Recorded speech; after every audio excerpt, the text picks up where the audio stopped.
All right, we back at it again. So we was talking about Dapper Dan, man. So tell the people, like, talk to the people, what did Dapper Dan do for you? Like, what was, because you mentioned about the influence of Dapper Dan. Yeah. Like, talk to the people about that real quick. Basically, man, he was doing things that they doing right now in 2017, way back in 1980. Like he set the platform, man. Like everything Louis and Gucci was against, he totally took it and said, you know what, we in the hood, we're gonna flip it and make it our own, and did that. Yeah. And then down the timeline, they, got influenced by him. He was singling. They didn't even hire him as a designer, though. That's the thing that really sucks.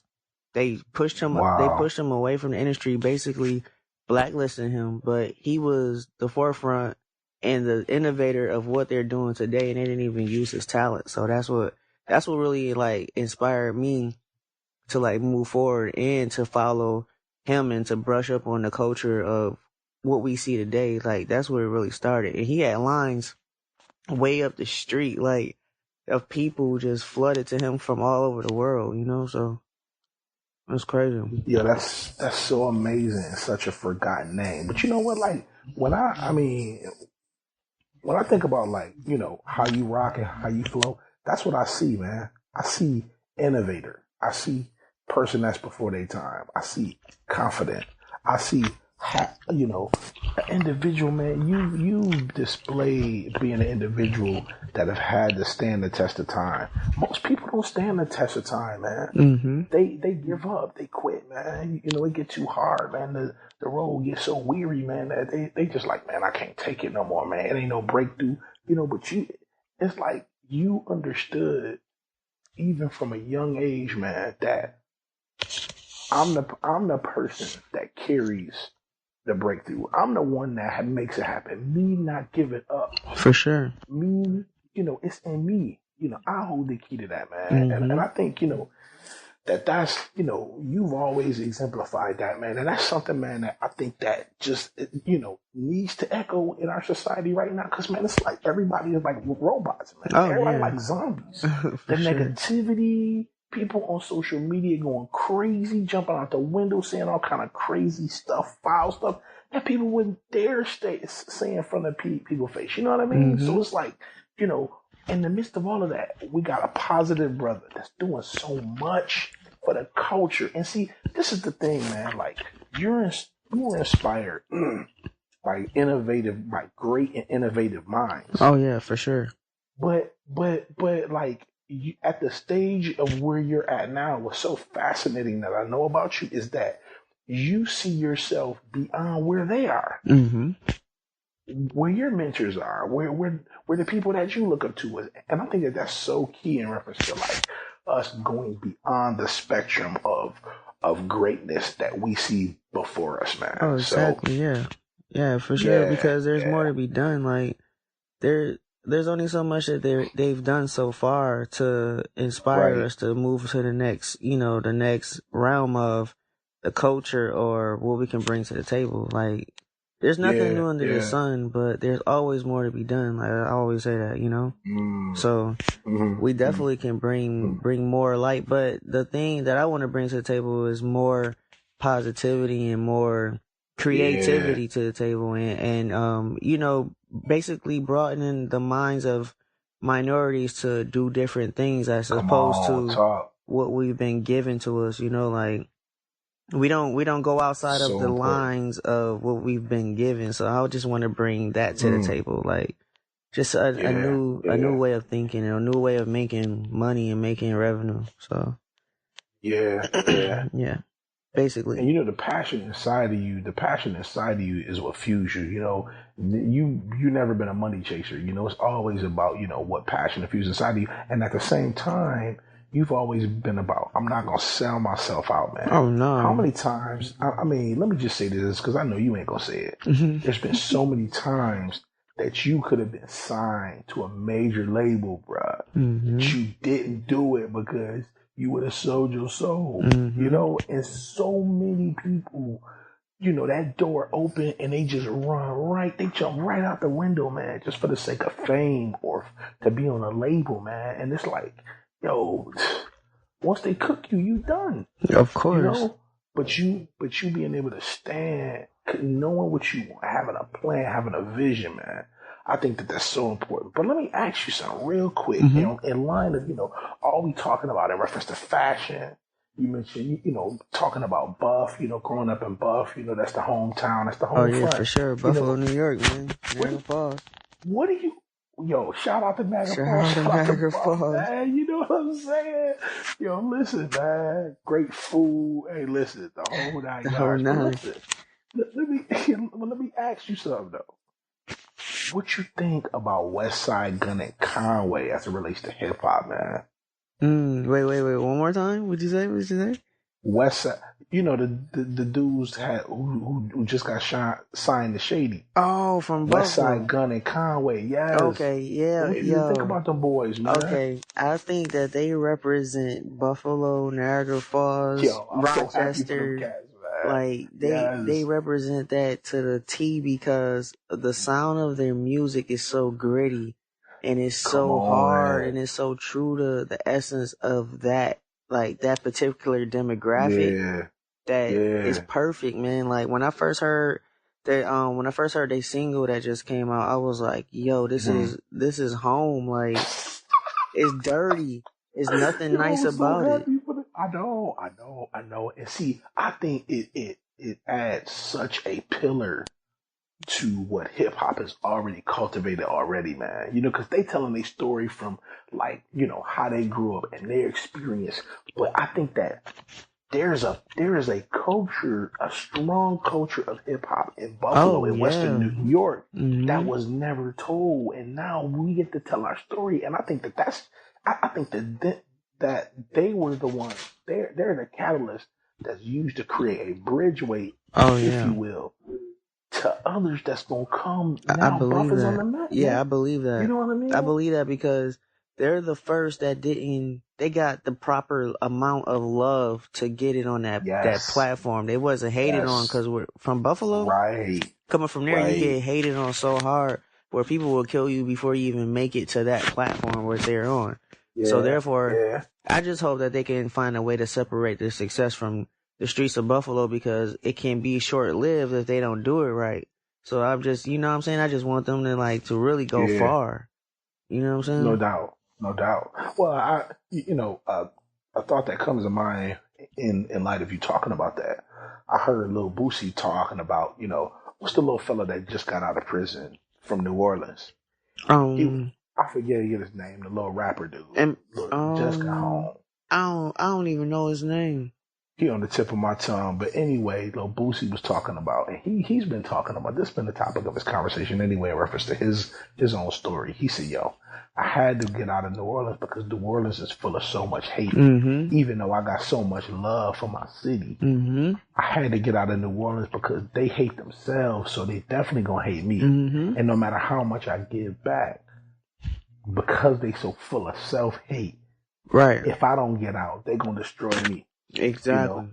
Yeah. I'll be the victim, and I think that that's so vital in reference to just wishing West Side Gun and Conway the best, man. Shout out to West Side Gun and Conway. Yo, big shout out, man. I mean, just huge platform, man. And they went and they signed with Shady, man. Yeah, that's so big. They were a good group. Cause listen, they got Joe Budden over there. I mean, Slaughterhouse, the whole 9 yards. Like they got really like they come like that's a good hip hop historical foundation for them. Oh yeah, for like, sure. You know what I'm saying? Man. To really build upon their craft and become perfected in their craft. So I'm happy for them, man. Shout out to them. But let me. I look at them and I see. I'm happy for them, and I think that they keep the culture of the true essence of hip hop alive.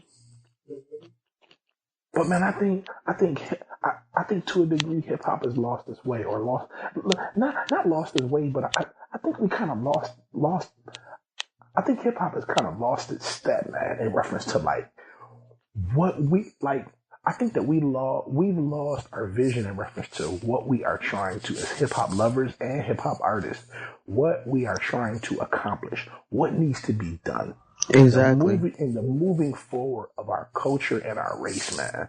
Like, I think that that's so important. And I'm so proud of T.I., man. I'm so proud of David Banner. And, we may have disagreements. We don't agree with everything, that they may say. But the heart and the essence of what they're trying to do to change the direction in which in which how we approach things as African American people and the overall culture, man, of people seeing us in a different light, in the right light, Right. Man, I think it's so important, man, and I just want to, I just want to applaud what they're doing. But I just think, like, what's your thoughts on the state of hip hop, man? I think right now the state of hip hop is this: the old generation needs to stop hating on the new generation. Like, period. And the new generation needs to stop hating on the old heads, because at the end of the day, nobody who's doing anything right now wouldn't be nowhere without them. And the old heads need the young heads to keep making money anyway. But I think time is changing. Like, sound is changing.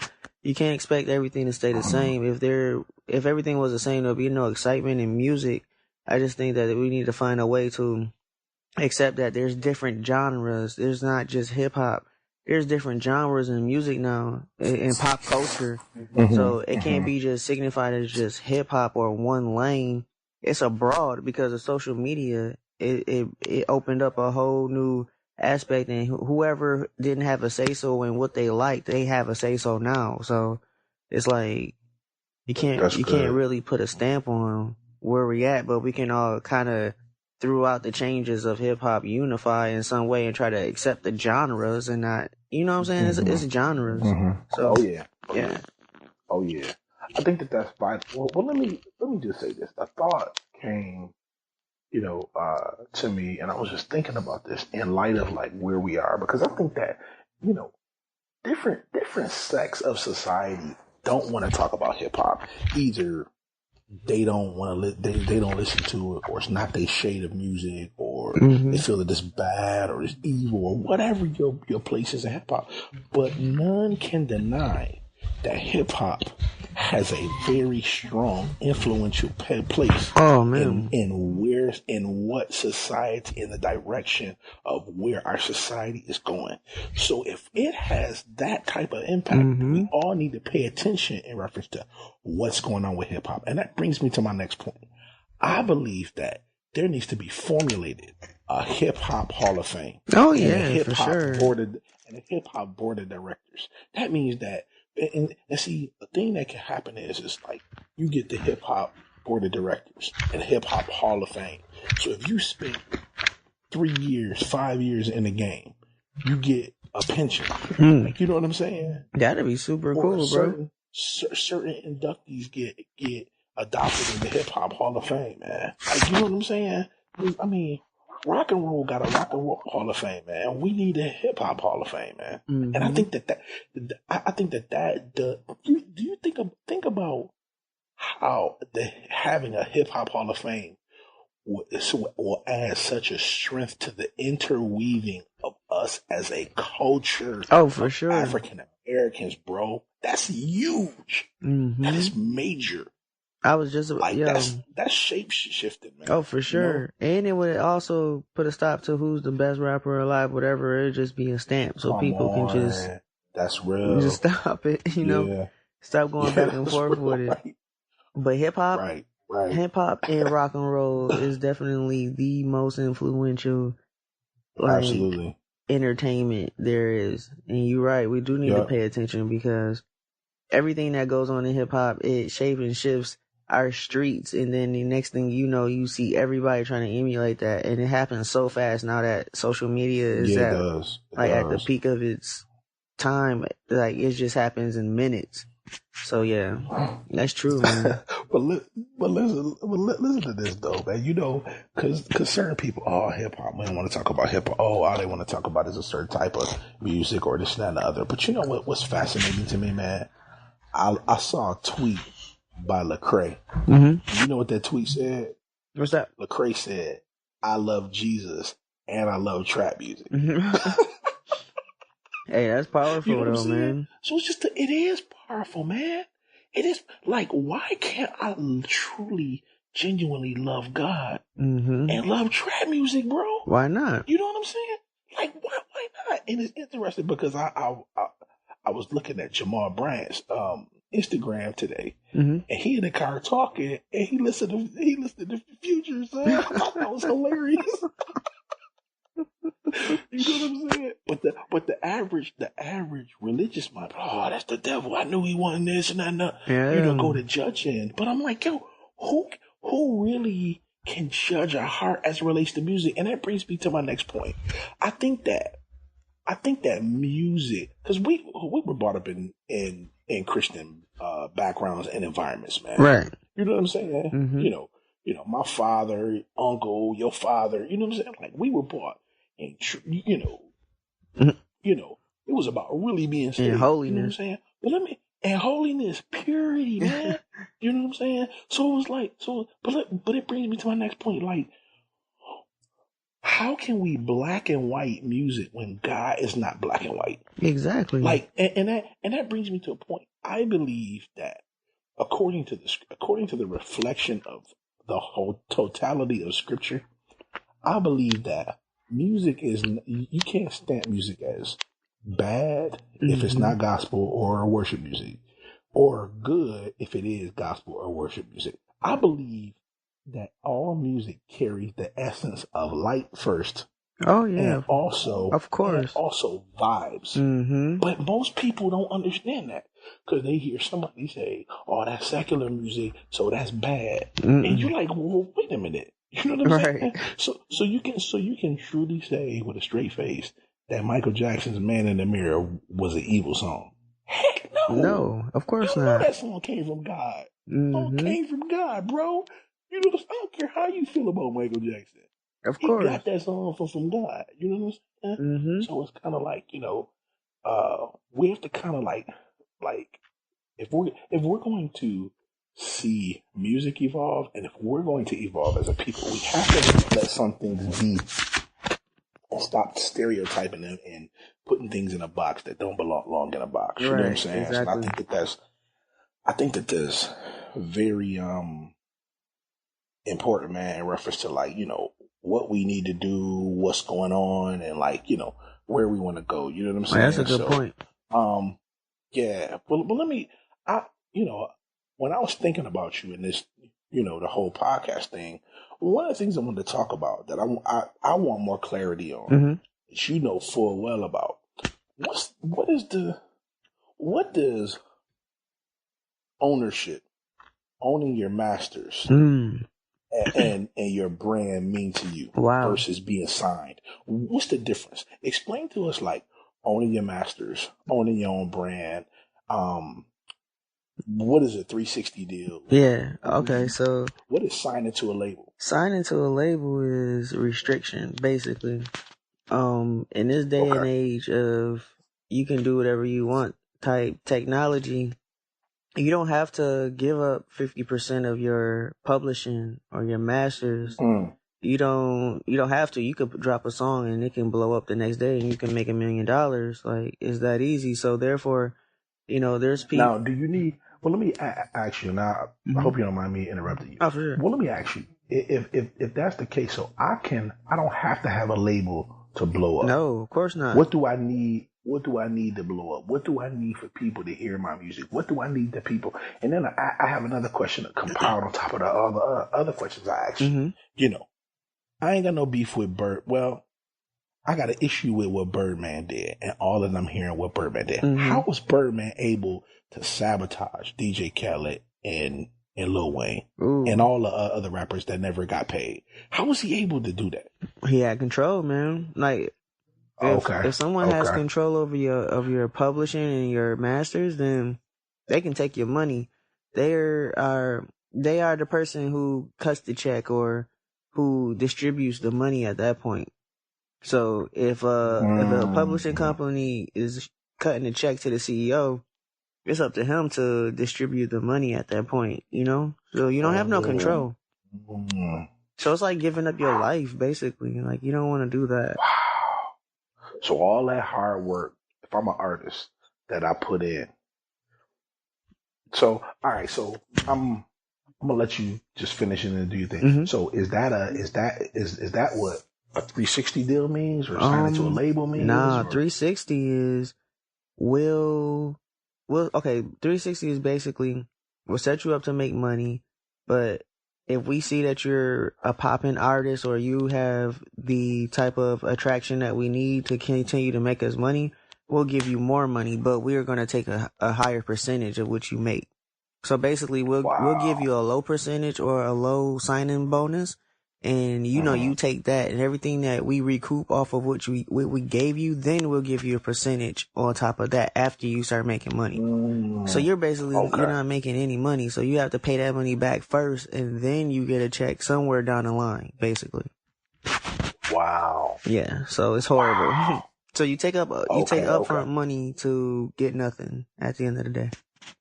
I got you. So you watch Every Day They Struggle, right? Oh yeah, for sure.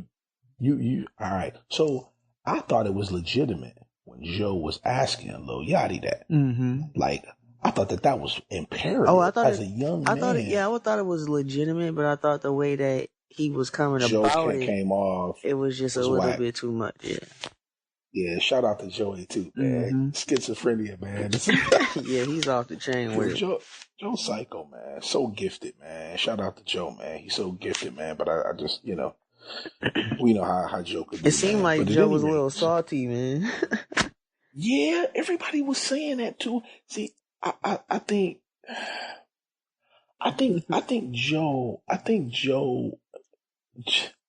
just has the characteristics of a weak man to me, man. I ain't trying to come for Joe. Joe, I'm not trying to come for you. But I'm just saying, like, he has the character. He's very manipulative. He's a master manipulator. Mm-hmm. He knows how to play. He knows how to play the card to his own advantage. And what I mean by that is that he knows how to listen. He's a meticulous listener. Right, for sure. To whoever he's engaged with conversation with, to flip the hand so that it'll be to his advantage, so that he can throne or crown the conversation. Mm-hmm. That's what he's doing. Like, he's using academics' youth and his lack of industry knowledge to kind of power him in those conversations. And I still think it's a great show. I personally think that they'll mature. I think that they'll both grow, and I think that the show will evolve if they both are patient, right, and will stay there through the process. Right. If they don't, somebody can get offended, and then they'll leave, and they'll never be able to see the full fruit of what can come out of that show. Because I think that the show is as phenomenal as it is now, and shout out to Everyday Struggle. I think it can be way greater than what it is, and I think the potential, man, is immense. Oh yeah, that's true. That's just my take on it. You know what I'm saying? And Nessa's so sweet, man. She's what's her name? Deska? That's what's the moderator name? I don't know. Deska or Deska? I don't want to say it wrong. Anyway, right. Right. Shout out to Everyday Struggle, man. Deska. I think that's her name. I'm saying your name wrong. If I am, sweetheart, I apologize. But yeah, so okay, the 360 deal, and then what's signing is it now? If I sign to a label, is that, and this is gonna help so many people, Jay. This is so essential. If I sign to a label, is there a way for me to sign to a label and have control of my masters? Yes, only if you are already on a platform already. Like, you can't be coming in as a, basically, so to speak, an intermediate artist without a platform or a following. Then you won't be able to control your masters. But if you already have a social media following and everything is already on the up and up and you taking off, then they're going to give you a percentage. But it's smarter to not even deal with a label at that point of like taking off, because you can make way more money and do way more things as far as publishing goes if you just hold off on a label for at least 2 years, not even contributing to a label, just do your own thing, you know what I'm saying? So that's the smartest. I got you. Yeah, labels are cool, but nowadays they're not beneficial as much as you think they are unless you already have a huge platform. Like, basically. So I got what you're saying. So these people that have these huge platforms like Cardi B and like Kodak Black. Kodak Black is with a label, right? Though I think he's with yeah, he did end up signing. Yeah. But people like Cardi B, who signed with a label, a multi-million-dollar deal, which I think is phenomenal. Shout out to Cardi B. I love Cardi B, man. She is hilarious. Oh yeah, for sure. She's off the chain. But it's super intelligent though. I've seen her. The interview with Angie Martinez was brilliant, bro. I really enjoyed that, man. Like it's interesting because like we all have the potential to formulate a caricature of ourselves, and I think that that's what she does on social media. She's just having fun, man. Oh yeah, just living, laughing, acting crazy, right? Living. But I think that she really, her intelligentsia was able to blossom when Angie Martinez interviewed her. And I think that it was intentional of Angie Martinez to do that. And I think that she seized the moment. It was a great interview, man. I mean, I really enjoyed it. And I saw the side of her that was brilliant. She's just a smart individual. You know, I didn't get a chance to see that. So, I need to see that. Watch that. Go watch that, man. Great interview, man. Very good interview, man. I mean, she just talked about, school and like her past and like, her boyfriends in her past and the type of guys that she likes. She's just very, just a sharp female. Man. Right. It just show me that she's really sharp, far sharper than what it appears. Like I said, she, displaying the caricature or whatever, however you want to put that, man. But I like to see in the midst of the entertainment of the Rosses and the Cardi B's. I mean, I don't mean to put them on the same platform, but the Rosses and the Cardi B's and these individuals that's performing, doing their things, and we might not necessarily agree with all their music. Shout out to Ross. I'm a huge fan, by the way. Oh, for sure. But his quality of music, man, is next level. It's Liberace level, bro. Yeah. This dude is immaculate, bro. It's next level. Just he has a ambiance, man, that is so rare, bro. Like it's almost like Liberace, dude. No, for sure. Where dude come from, man? You know what I'm saying? Yeah. So it's like, and one thing I like about Ross is that he's not ashamed or shy to be himself. He's owned who he is. Of course. And I think that that's a huge part of why he's successful. Oh yeah, no doubt.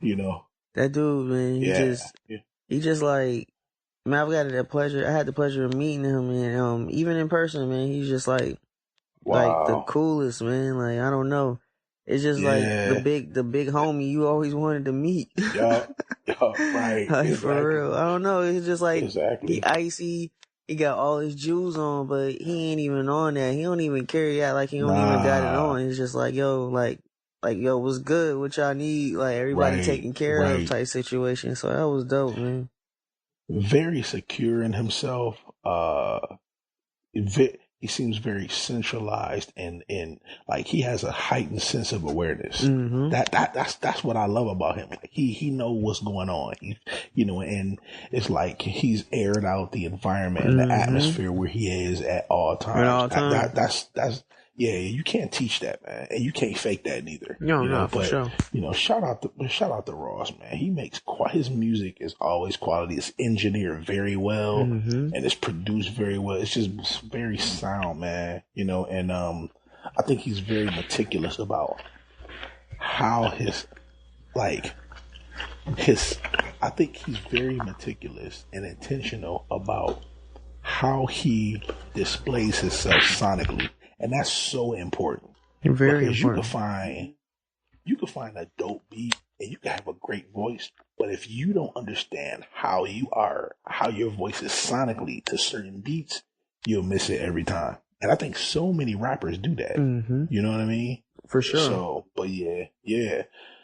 But one thing, man, I wanted to talk about, man, is it's just to hear, man. You know, one of the things that I get asked all the time is,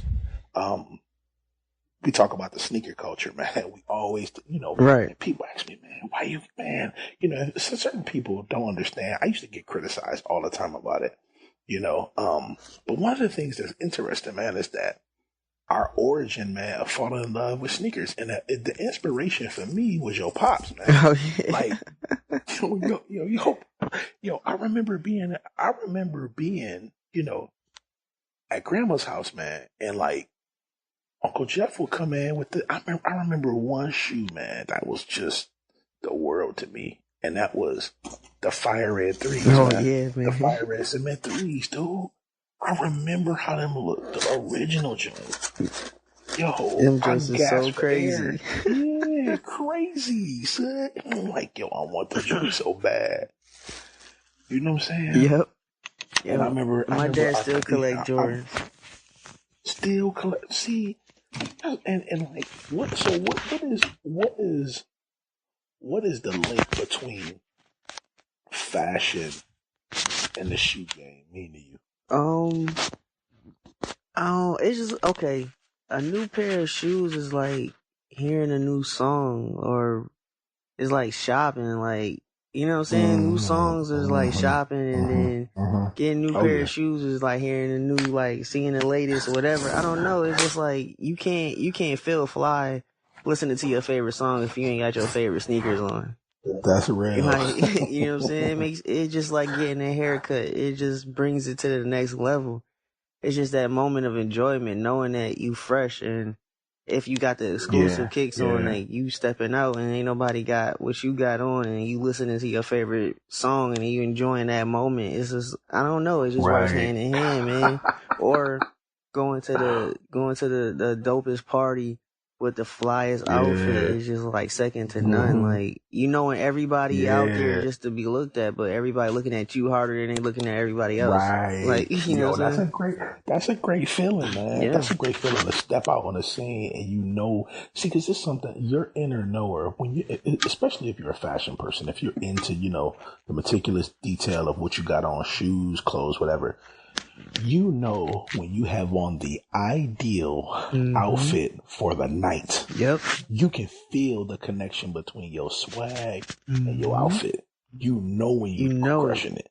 You know what I'm saying? Everything syncs together. You know, it's like the perfect storm. And most importantly, everybody else will know it too. So that makes it even better. Yes, everybody else knows it, and you can feel it. See, because when it starts to emanate off of you, people like, oh my gosh, man! Like, and you just you just start to draw, man. You know what I'm saying? Like you draw people, you know. Exactly.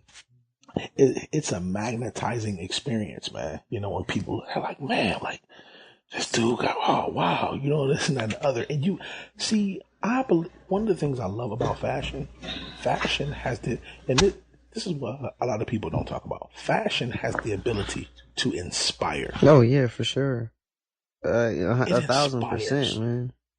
You know what I'm saying? It inspires, you know. And I think the direct link, man, so many people are like, they ask the question, man, how do Kanye sell them sneakers, man? Oh man. Oh my God, how do Kanye?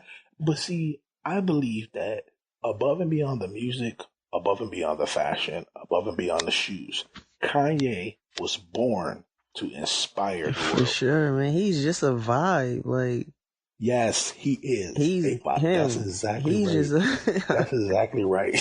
And he's just a vibe. Like, it don't even matter what it is. It's like, yo, I'm coming out with this, and people are just going to get it because it's just that vibe. Right, the energy. Yeah, exactly. And he is with him believing.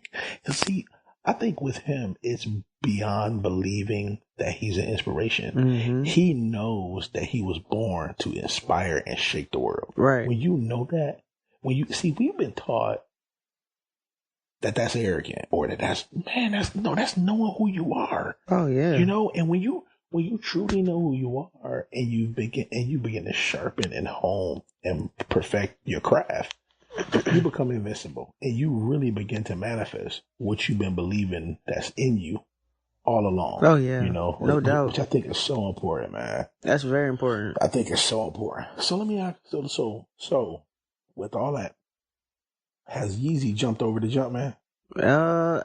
Nah, definitely not. He hasn't. Nowhere near. Nope.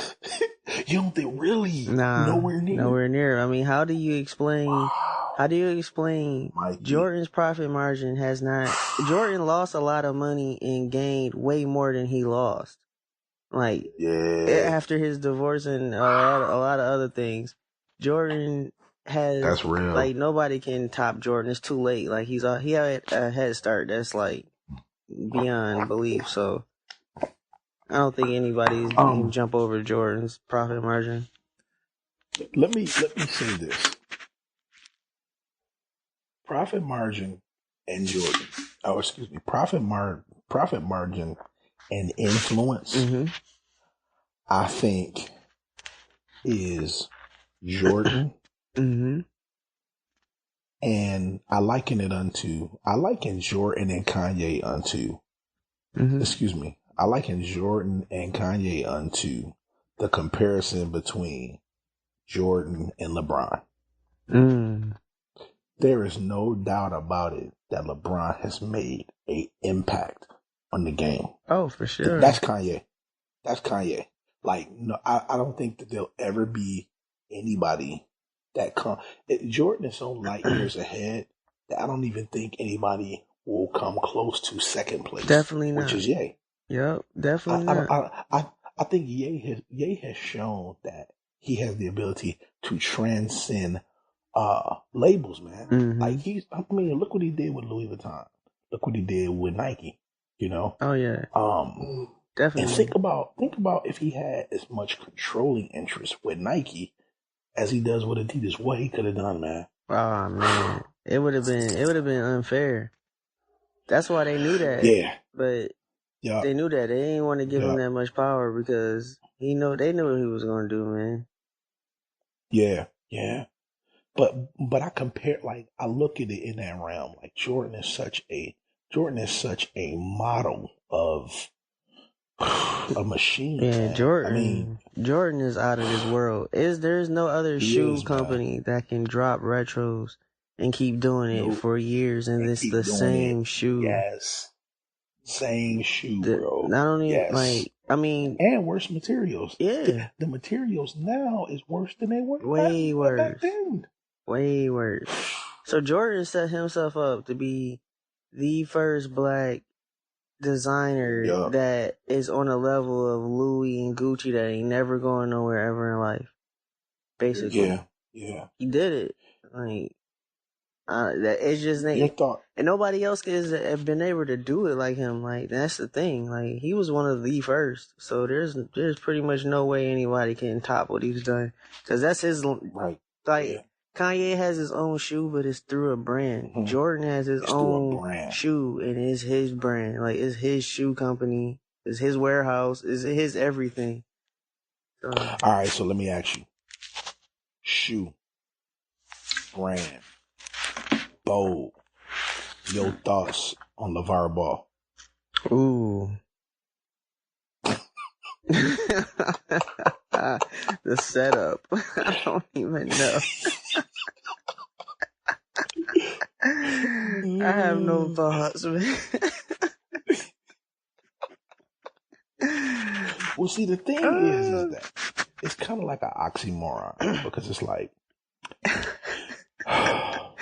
there's such a complexity there. Yeah. Because it's like here you got the proud loudmouth dad, right?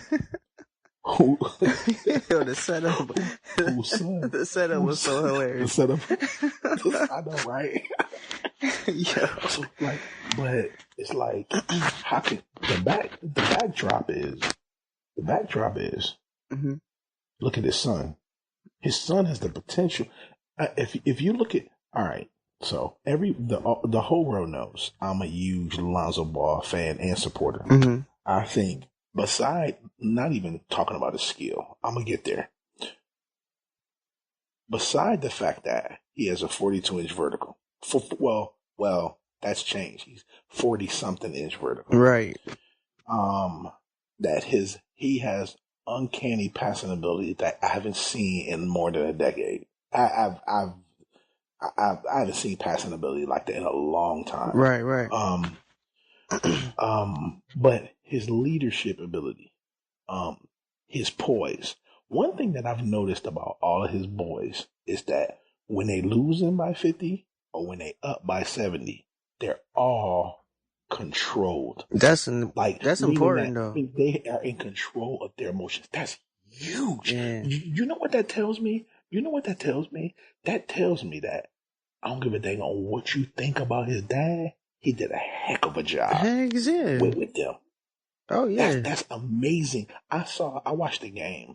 I watched the game where they lost to Compton by 50. James Harden was there watching the game, and some of the boys. This one boy was checking him, and he shoved him in his face. He didn't even respond.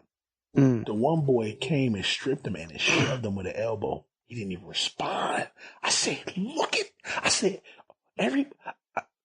and the tragedy overwhelmed me when I saw that because everybody looked at, LaMelo, and this is the youngest boy. He only 15. Right. Oh, they got blown out by 50, blah, blah, blah. And I'm thinking, as a black man with the stigma that we are, angry black men, to see this and him not react, is revolutionary. I was blown away. Oh yeah. Totally. He did not respond. He responded with basketball, even though he lost. And that's how you're supposed to do it. Because if you, he didn't let him get in his head, and that's where it's really dope, man. He just stuck to the basics. That's principle, man. Yes, that's principle. And principle to that degree or to that level, you cannot teach without example. Right. You can't. So he had to see that modeled somewhere. They all have that. And that's really cool, man, to see that a whole team can be on track and level-headed, man. That's really remarkable. Definitely. It really is, man. But I just want, your whole thoughts on that, because I know it's a complex situation. It's like you want to root for him. He got his own shoe, his own model. It's like, but man, like I want to see him now. It's like at first, I had a lot of grace, and I still have a lot of grace for him. But now I'm like, just pump it a little bit, bro. Like just relax. How Noriega said, shout out to Noriega. Relax. For sure. Relax. The OG. Relax. The OG. Shout out to Nori, man. That's my guy. For sure. But yeah, it's like relax, man. Like chill, bro. Like chill, man. And Charlamagne said this too. Shout out to Charlamagne, man. By the way, he said, he mentioned something. He said, if I could tell LeVar anything, I would say, from the 48 laws of power, conceal your intentions, bro. Never let your left hand know what your right hand is doing, man. Oh yeah, ever. That's dangerous. It is dangerous. It's very dangerous, man. Because people will begin to play you. That's out for your demise. People will play you to your weaknesses to watch you fail, man. Exactly. So and there's and at the state of that his team, and the doubt that people was putting on for that team is like, come on, man, you got to be real cool and collective about what you're doing and just make the moves because they in a good position to go all the way once again. Right. Right. Yeah. They really are. So that's interesting, man. Winding down though, I want to talk about an individual, and I want to hear your thoughts on it, man. I want to. What's your thoughts about Lecrae, man? I think honestly, he's the future of Christian rap. That's more secular. You know what? It's not even. I can't call it Christian rap. It's definitely right. Yes. It's secular. It's secular music that just gives a positive message, and that's what that community needs. It doesn't need a traditional model of music anymore. It needs that. It needs that secular element to it. So therefore, the younger generation and the people that they want to attract to the Christian world can move forward without feeling like they have to be this old cookie cutter, straight and narrow walker to even be accepted in the religion. We needed a Lecrae to break it up and to, like, to break it up, right? Twist up the tradition. Well, that was really good. I like what I heard. His first album when I first got hip to him, it was just like listening to the radio. So it was like, all right, it's comfortable in the ears, and then he had a dope message behind it. So I accept it, man. I like it. I think he's the future. I think he's gonna set the movement or to pave the way for the younger generation that wants to be a little bit more loose within their music. Right. And not have to feel like they always have to have a suit and tie on in the booth when they create Christian music. That's hilarious, by the way. But you talked about, not having on a suit and tie, not having a certain kind of way. You talked about boxes and stuff like that. Man, I really feel like as much as we are anti in our conversation pieces, I think, our Western way of serving Christ is comfortable in our boxes. We're comfortable with our ideologies, man. Exactly. And we don't want nobody to bother them. So when a guy like Lecrae challenges the mold of the box, we come against him, man. And he's been attacked, he's been criticized, but he stood his ground. And one of the things that I love about him, man, is that he never devalues his faith. He never devalues who Jesus is, bro. And you gotta respect that, man. You gotta honor that, man. Yeah, much and respect. That's a guy that I want to listen to. You know what I'm saying? Because he's not necessarily following the mold. But see, I think that he's being used in such a degree that I think that what's happening is that he's teaching people this is the way to be a Christ follower, not to be a Western Christian.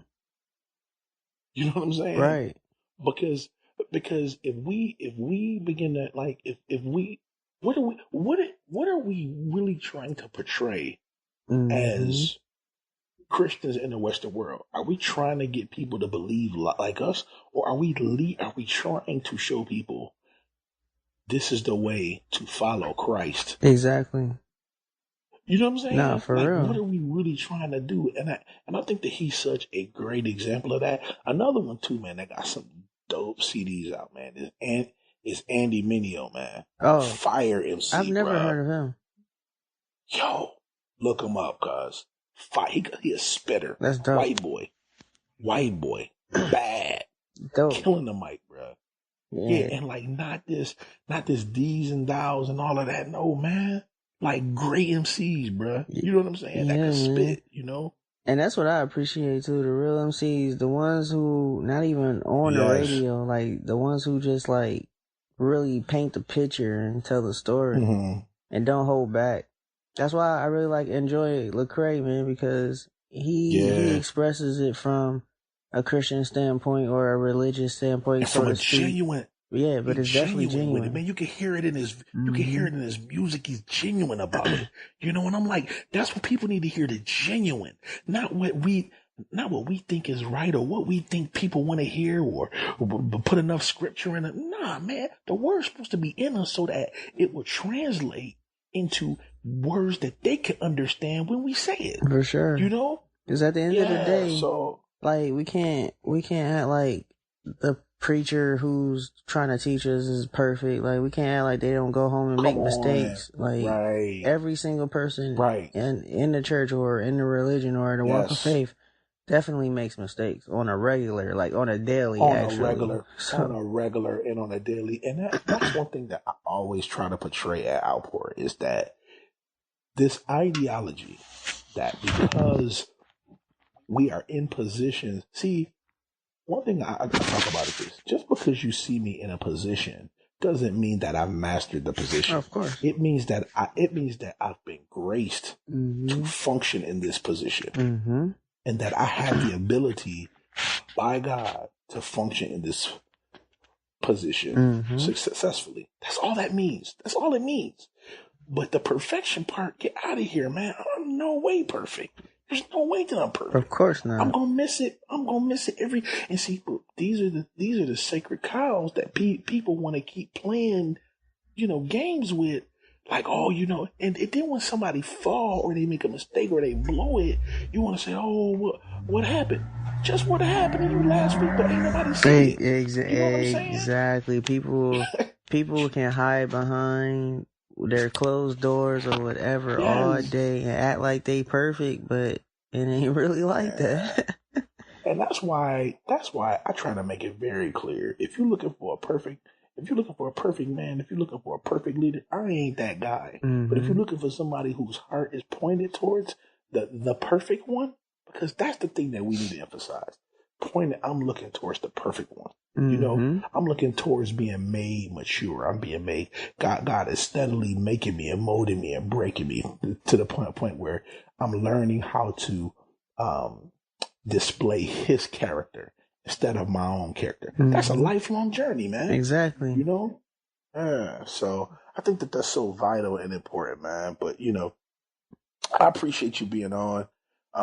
Man, we're going to have you back again. We're just going to talk about some real topics. And listen, this is a podcast. We're going to get down to the nitty gritty. It ain't a podcast for, conservative. If conservative Christians want to listen, yeah, they can listen. But, we're just trying to get out. We're just trying to talk about pop culture, what's going on. I ain't shying away from no topic. Right. You know what I'm saying? That's important, man. Like, we're gonna get We need to talk about everyday life or real things that's going on instead of like just trying to like cover up the truth. Like right. And we may get grimy, we may get dirty. Hey man, listen. Listen. This is a podcast where you can be free. You know what I'm saying? And that's all we trying to do. You know what I'm saying? No doubt. That's it. Jasen Effe, yo, we appreciate you being on. Just the Lions Den podcast. We out. And I just want to leave a word. Listen, stay positive, stay focused, beloved.